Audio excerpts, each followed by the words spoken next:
Hi అండి, అందరూ బాగున్నారా? నేను బాగున్నాను.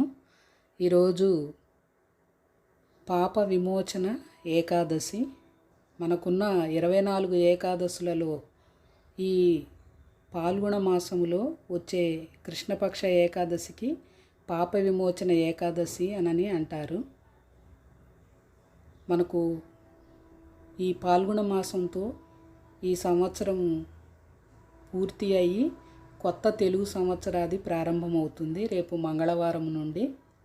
అందుకని చెప్పేసి ఇంటి ముందు చక్కగా పెయింట్ తోటి ముగ్గులు వేసుకుందామని ముగ్గులు వేసుకుంటున్నాను. గడపకు కూడా పెయింట్లు వేసి ముగ్గులు పెట్టాను. సరే, తులసి కోటకు కూడా పసుపు రంగుతోటి పెయింట్ వేసుకుంటే బాగుంటుందని వేస్తున్నాను. ఈ ముగ్గులు వేసుకుంటూ తులసి కోటకు పెయింట్ వేస్తూ ఈరోజు పాప విమోచన ఏకాదశి విశేషము ఏమిటో తెలుసుకుందాము. మనకు హిందూ పంచాంగం ప్రకారం ప్రతి నెలలో వచ్చే ఏకాదశికి ఒక ప్రత్యేకత ఉంటుంది. ప్రతి మాసంలో శుక్లపక్షము, కృష్ణపక్షంలో ఏకాదశి వస్తుంది కదా. ఇలా సంవత్సరం మొత్తం 24 ఏకాదశులు వస్తాయి మనకు. ఉగాదికి ముందు పాల్గొన మాసంలో వచ్చే ఏకాదశికి ఎంతో విశిష్టత ఉంది. పాల్గొన మాసంలో కృష్ణపక్షంలో వచ్చే ఏకాదశిని పాప విమోచన ఏకాదశి అంటారు.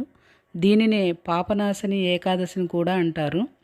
అంటే పాపాలను తొలగించే ఏకాదశి అనే అర్థము. దీని వెనుక ఒక కథ ఉంది, విందామా?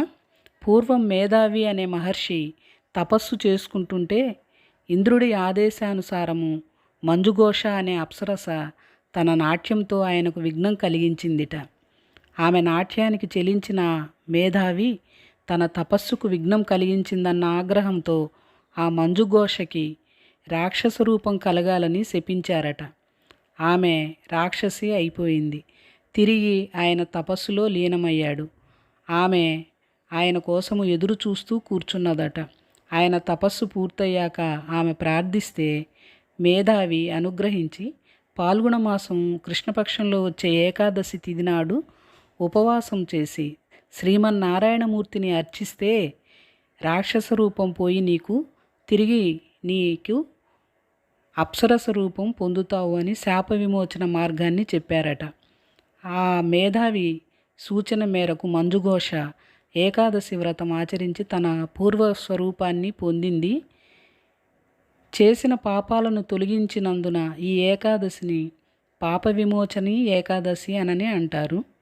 పాపమును అంకుశము వలె మన మనస్సును నియంత్రించేది కనుక ఈ ఏకాదశిని పాపాంకుశ ఏకాదశి అని కూడా పిలుస్తారు. ఈ రోజున ఏకాదశి వ్రతం పాటిస్తే తప్పక ఫలితం లభిస్తుందని పురాణాలు చెబుతాయి. పాప విమోచన ఏకాదశి రోజున సూర్యోదయానికి ముందే నిద్రలేచి స్నానం చేయాలి. ఈ పవిత్రమైన రోజున శ్రీ మహావిష్ణు ఆలయానికి వెళ్ళి ఆరాధించాలి. స్వామివారికి ఈరోజు పసుపు రంగు దుస్తులను అర్పించాలి.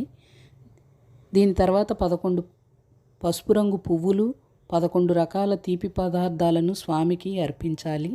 అనంతరము విష్ణువు యొక్క నామాలను, మంత్రాలను జపించాలి. అదేవిధంగా ఈ రోజంతా ఉపవాసము ఉండటం వలన, ఈ రోజున విష్ణుమూర్తిని ఆరాధించటం వలన పాపాలు తొలగిపోతాయని శ్రీకృష్ణుడు స్వయంగా అర్జునుడికి చెప్పినట్లు పురాణ వచనము.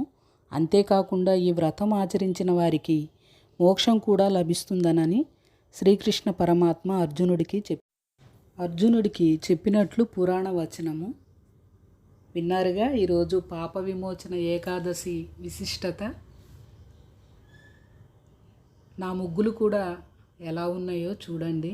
ఏదో నాకు తోచినట్లుగా వేసుకున్నాను.